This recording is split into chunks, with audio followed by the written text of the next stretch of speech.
We are now joined live by our correspondent, Andrew Wood from Hong Kong.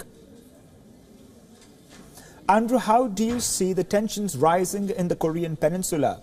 How could it affect the region?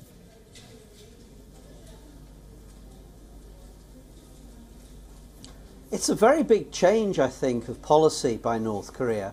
In the past, they've tended to, treat South Korea as being a slave state of the United States and Japan, the two traditional and common enemies of North Korea. By treating it actually as a separate state, I think this is an interesting change. But by also saying that unification is not possible anymore with the South, it also makes it, I think, possible for North Korea to attack South Korea much more. I mean, if you think that North Korea is possible, that it's possible for South Korea and North Korea to unite, then presumably North Korea would want South Korea to be intact, that all of the big factories and shipyards and high-tech companies and so on would be preserved. Now it seems that that North Korea is a lot more threatening to the South, and making these bellicose statements is there a way of just reminding the South and also reminding North Korean people too who the enemy is. Andrew, the war of words between Seoul and Pyongyang isn't new. But given the hostilities, how real is the danger now of an armed conflict?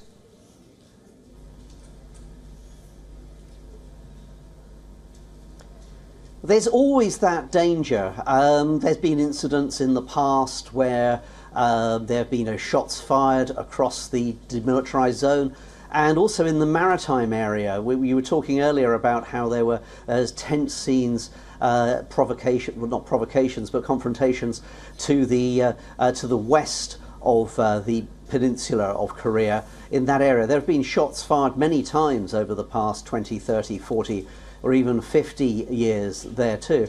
At the same time, though, if North Korea did attack South Korea, it would probably be, well, not quite suicidal, but remember, South Korea has America on its side, and it also has Japan on its side too, which is interesting considering they are traditional enemies going back before the Second World War.